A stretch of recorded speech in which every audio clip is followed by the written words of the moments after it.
예, 교재 44페이지에 연습 문제 2번을 풀어보도록 하겠습니다. 문제의 요지는 볼트에 발생되는 전달 능력을 계산하는 것이고요. 볼트의 직경은 20mm로 주어져 있습니다. 연결부의 상태는 그림과 같이 나타나 있고요. 부재가 총 몇 라인으로 되냐면 1라인, 2라인, 3라인, 4라인, 5라인으로 이렇게 구성이 되어 있습니다. 그래서 좀 복잡해 보이지만 하나씩 뜯어서 정리를 해보면 점점 이제 단순해지는 것을 볼 수가 있습니다. 그래서 볼트에 발생되는 전달 능력을 계산하기 위해서 첫 번째로는 볼트에 작용하고 있는 힘이 어떤 상태로 주어지고 있는지를 확인하기 위해서 볼트에 대한 자유물체도를 그려보도록 하겠습니다. 그려볼 볼트는 요 부분을 이제 뜯어서 볼 거고요. 볼트가 이제 이렇게 주어져 있다고 했을 때 여기에 작용하는 힘이 어떤 상태로 주어져 있는지 볼게요. 일단 30kN하고 30kN 이제 두 개가 이제 당기고 있는 그런 상황이기 때문에 볼트에는 이런 힘이 이제 작용하고 있습니다. 그래서 요게 30kN, 요게 30kN. 그래서 이 두 개의 부재가 당기고 있기 때문에 나머지 세 개의 부재는 그 힘에 대해서 이제 저항을 하고 있겠죠. 그래서 그 저항하고 있는 힘이 이렇게 세 개 부재에 의해서 저항을 하고 있는 거죠. 작용을 하고 있습니다. 요게 그 볼트에 작용하고 있는 힘의 모습이죠. 힘의 모습인데, 이 상태에서 이제 한 번 더 잘라서 생각을 해볼 텐데, 이 부분을 잘라 보도록 하겠습니다. 예, 이 부분을 잘라서 한 번 더 가져와 보면,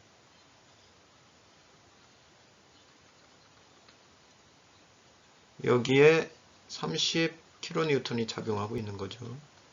그러면 이 30kN이 작용을 하고 있을 때 이 양쪽 면으로는 어떤 힘이 작용해야만 하냐면 요거와 균형을 이루는 이런 힘이 작용해야만 하는 거죠. 예. 그러니까 30kN에 대해서 이 볼트는 두 개의 면으로 저항을 하고 있는 겁니다. 이 부분도 한번 볼까요? 예, 이 부분도 한번 뜯어서 보면 이것도 동일한 형태입니다. 그래서 여기에 이제 30kN이 작용을 하고 있는데 이 30kN에 대해서 볼트는 두 개의 면으로 저항을 하고 있는 거죠. 그래서 각각으로 따지면 이게 이중전단, 이게 이중전단. 전체적으로 보면 뭐 사중전단이라고도 볼 수 있겠죠. 그래서 한 부분만 가지고 계산을 해도 사중전단으로 계산하는 것과 동일한 결과를 볼 수가 있습니다. 그래서 그냥 요거 하나만 가지고 이중전단으로 보고 전달 능력을 계산해 보도록 하겠습니다. 그러면 타우는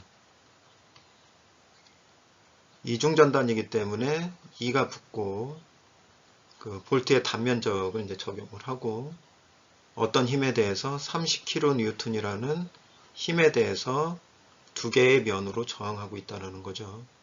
그럼 이게 값이 2 곱하기 4분의 파이 곱하기 20의 제곱 직경이죠. 20의 제곱에 30 곱하기 10의 3승 뉴턴이 되겠죠. 그러면 이거는 47.8 메가파스칼로 계산이 됩니다. 예. 그래서 복잡해 보이지만 한번 뜯어내고 또 한 번 뜯어내 보면 굉장히 단순해서 저희가 익숙한 형태의 그러한 힘의 구조를 이제 볼 수가 있고, 거기서부터 전다 능력을 쉽게 계산해 낼 수가 있습니다. 연습 문제 3번을 풀어보도록 하겠습니다. 연습 문제 3번은 40도, 경사각이 40도인 경사면에서 수직응력과 전다능력을 계산하는 문제입니다. 경사각은 여기로 이제 주어져 있네요. 이 부분으로 이제 주어져 있고, 이러한 어떤 부재에서 40kN의 인장력을 받고 있을 때 내부에서 발생하는 전다능력과 그 수직응력이 얼마이겠느냐라는 것을 계산하는 문제인데, 이것을 계산하기 위해서 자유물체도를 먼저 그려보도록 하겠습니다. 이 부분을 뜯어서 옆면을 그려보도록 할게요. 옆면을 그려보면 이게 이제 40도니까 여기가 40도가 되고 이쪽으로 40kN이 존재하겠죠. 그럼 여기에 이제 평형을 이루기 위해서 이쪽 방향으로 40kN이 존재해야만 하고요. 그러니까 이 힘 가지고는, 이 방향의 힘 가지고는 수직력하고 전단력을 계산할 수가 없기 때문에 분해를 해야 됩니다. 그래서 여기에서 이제 수직 방향으로 이제 힘을 끌어내서 F라고 하고 불력이라고 생각할 수 있죠. 그 다음에 면에 평행한 방향으로 또 힘을 이제 표시하여서 V라고 표현을 해보면 여기가 40도이기 때문에 여기도 이제 40도여야 되겠죠. 40도. 예. 그래서 이걸 가지고 이제 생각을 해보면 F는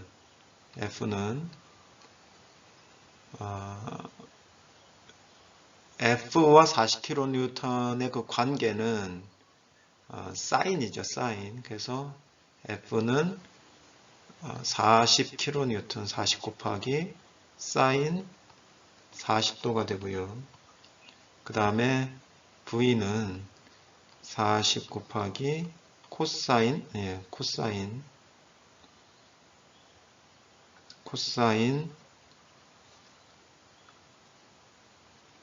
40도가 됩니다.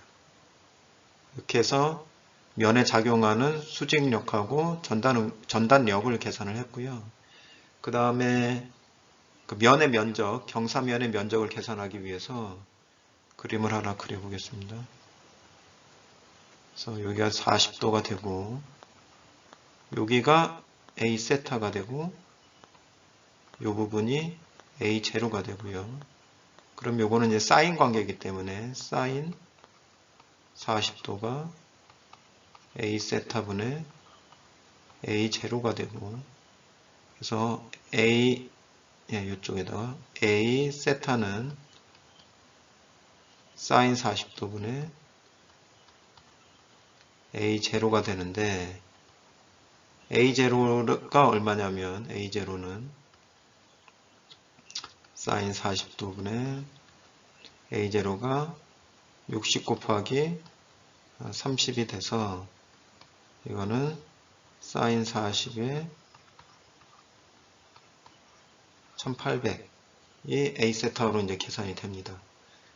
그 후에 이제 전단 응력, 수직 응력하고 전단 응력을 이제 계산을 해볼 텐데요.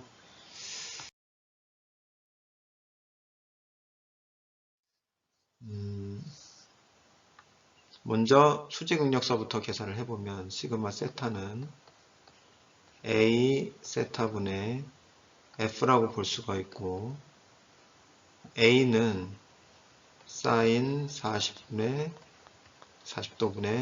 1800으로 앞에서 계산을 했고, 그 다음에 F는 40인데 40kN니까 뉴턴으로 바꾸고요. 그 다음에 사인 40도 이렇게 계산을 하면 1800분의 40 곱하기 10의 3승 곱하기 사인 제곱 40도가 됩니다. 그래서 계산을 해보면 9.18 메가파스칼이 되고요. 그 다음에 타우 세타를 계산을 해보면 A 세타분의 V가 되고, A 세타는 앞에서와 같이 사인 40도가 되고 1800, 그 다음에 40 곱하기 10의 3승에다가 이번에는 코사인 40도가 되겠죠. 그러면 1800분의 40 곱하기 10의 3승 곱하기 이번에는 사인 40도 곱하기 코사인 40도가 되죠. 코사인 40도. 그래서 최종적으로 10.94 메가파스칼로 계산이 됩니다. 그래서 이거를 공식을 사용을 해서 그 해당하는 각도를 집어넣어서 계산하는 방법도 있지만, 좀 더 본질적인 그 개념을 이해하면서 이제 풀기 위해서는 제가 지금 이제 풀었던 대로 각각의 분력을 계산하고 그 면에서 작용하는 수직력과 전단력을 계산하고 그 면의 면적을 계산한 후에 응력을 계산하면 개념을 따라서 차근차근 계산할 수 있기 때문에 외운 공식에 의존하는 것이 아니라 그 개념의 흐름을 따라서 답을 도출해내는 그런 좋은 습관을 형성할 수가 있게 됩니다. 이렇게 해서 연습 문제 3번도 마무리하였습니다. 교재 46페이지에 연습 문제 4번을 풀어보도록 하겠습니다. 콘크리트 기둥의 수직 응력을 계산하는 문제고요. 첫 번째가. 두 번째는 집안의 그 허용 지압 응력이 0.25 메가파스칼일 때 콘크리트 기초의 크기를 계산하라는 거예요. 일단 문제의 상황을 생각을 해보면, 첫 번째 콘크리트 기둥의 수직 응력은 바로 요 내부죠. 요 내부에 얼마만큼의 응력이 작용하겠느냐라는 문제고, 두 번째 집안의 지압 응력이 허용 지압 응력이 0.15 파스칼이라는 얘기는 요 집안이 이렇게 있을 때 얘가 견딜 수 있는 지압 응력이 0.15 메가파스칼이라는 거예요. 그러면 위에서 작용하는 힘에 의해서 여기에 이제 압축 응력이 작용을 하겠죠. 밀어붙이는 압력이 작용을 하겠죠. 요때의 응력이 0.15 메가파스칼보다는 이제 작아져야 된다라는 거죠. 작용을 할 때. 그래서 두 가지의 문제를 같이 이제 풀어보도록 하겠습니다. 첫 번째, 그 콘크리트 내부에 작용하는 힘을 계산하는 것은 일단 좀 쉽죠. 요거는 옆에서 보면 이렇게 있다고 봤을 때 여기에 작용하는 힘이 4000kN이기 때문에 요걸 이렇게 끊어서 보면 여기에 작용하는, 요 내부에 작용하는 그 힘은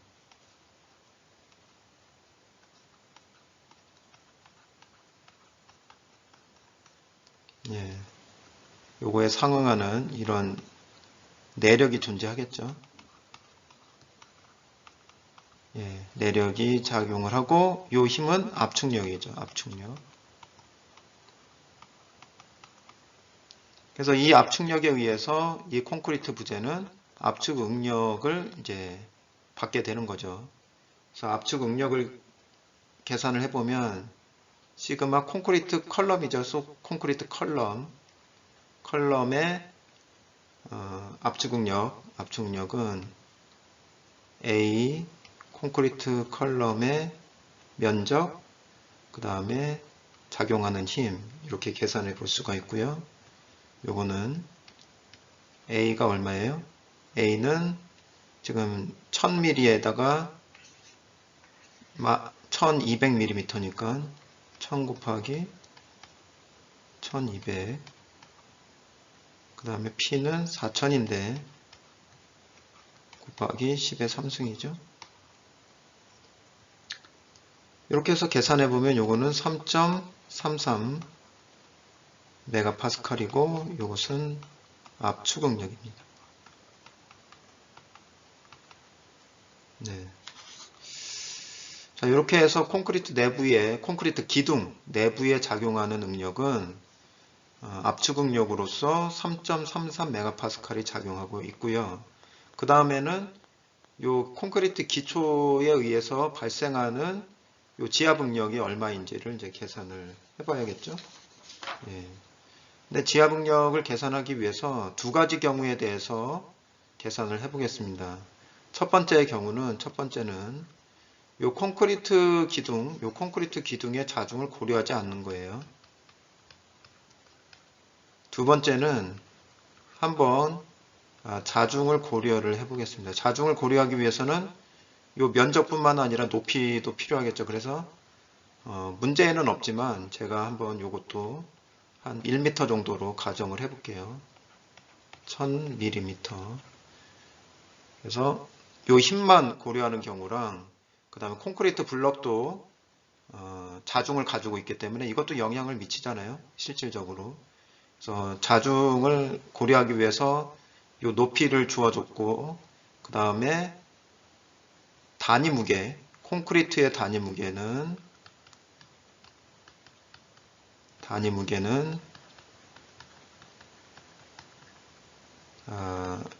25kN per 미터 3승으로 가정을 하겠습니다.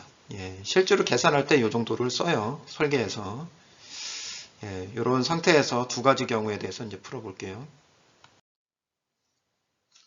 그래서 첫 번째는 그 콘크리트 기둥의 자중을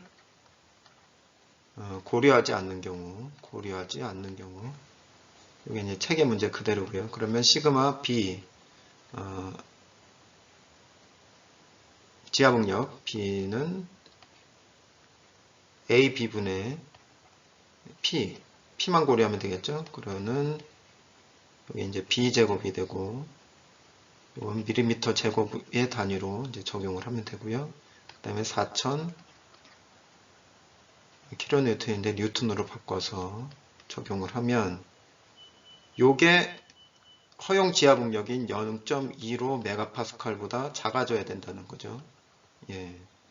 그래서 B제곱은 뭐보다 커져야 되냐면 0.15분의 4000 곱하기 10의 3승보다 커져야 되고 요거는 계산해 보면 2.67 10의 7승 밀리미터 제곱이 됩니다. 그래서 B는 뭐보다 커야 되냐면 5167mm보다 커야 되고 요거는 5.167m고 예, 요거보다 이제 커져야 되는데 보통 이제 규격은 단위가 딱딱 떨어지니까 뭐 5m로 하든지 6m로 하든지 아니면 5.1m로 하든지 5.2m로 하든지 이렇게 단위를 정해줘야 되기 때문에 5.167보다 큰 5.2m로 규격을 정하면 허용 지압응력보다는 작은 지압응력이 발생하도록 되겠죠. 예. 그 다음에는 자중을 고려해서 지압응력을 계산해 보도록 하겠습니다. 예. 두 번째는 콘크리트의 자중을 고려했을 때 어떤 결과가 나온지를 한번 살펴보도록 하겠습니다. 콘크리트의 자중을 계산을 해야 되는데 지금 형태가 이런 형태로 되어 있어요. 그래서 여기가 이쪽이 1.2m, 그 다음에 이쪽이 1m, 그 다음에 높이가 1m인 콘크리트 블럭, 기둥이죠. 기둥. 그럼 요거의 이제 단위 무게가 25kN per 미터 3승이기 때문에 이거 전체가 얼마만큼의 무게를 가지고 있는지를 이제 계산해 보려면 먼저 부피를 여기에다가 이제 부피 V를 곱해주면 여기에서 힘을 계산할 수가 있는 거잖아요. 예, 작용하는 힘, 아래로 작용하고 있는 힘을 계산해 볼 수 있으니까 계산을 해보면 자중은 25 곱하기 1m, 이제 V가 1m 곱하기 1.2m 곱하기 1m 해서 이게 이제 부피가 되는 거예요. 이게 부피. 하면 이제 자중이 얼마가 나오냐면 자중이 30kN이 나옵니다. 30kN. 그러니까 이제 외부에서 작용하는 힘 플러스 요 자중에 의한 힘까지 이제 포함을 시켜서 지하복력을 이제 계산을 해야 된다는 얘기죠. 그래서 여기서의 이제 지하복력은 B인데 면적은 똑같고 작용하고 있는 P에다가 자중을 이제 플러스 시켜줘야 된다는 거죠. 그렇게 하면 B의 제곱분의 4000 외부에서 작용하고 있는 4000 플러스 콘크리트의 자중인 30이 이쪽으로 들어오고요. 이거에 이제 이게 킬로니우턴이니까 뉴턴으로 바꿔준 거죠. 요게 0.15보다 이제 작아야 된다. 그럼 이제 B의 제곱은 요거보다 커야 되겠죠. 0.15분의 4030 곱하기 10의 3승 해주면 2.69 곱하기 10의 7승 7제곱 그래서 B는 5187 mm보다 커야 된다. 5.187이죠. 그래서 여기서도 이제 적용을 해보면 어떻게 해요? 이제 B는 5.2m만 정해줘도 허용 지하복력보다는 작은 지하복력이 발생한다라는 거죠. 여기서 이제 콘크리트 블럭의 기둥의 그 크기가 작기 때문에 효과가 별로 없네요. 만일 콘크리트 블럭 기둥의 크기가 매우 크다고 한다면 이 지하복력을 계산하는데 큰 영향을 줄 수 있기 때문에 반드시 고려해야 되고요. 지금과 같은 예제에서는 고려하지 않아도 결과적인 측면에서는 큰 문제가 없다는 것을 알 수 있습니다. 그래서 이렇게 해서 문제 4번도 마무리할 수 있었습니다.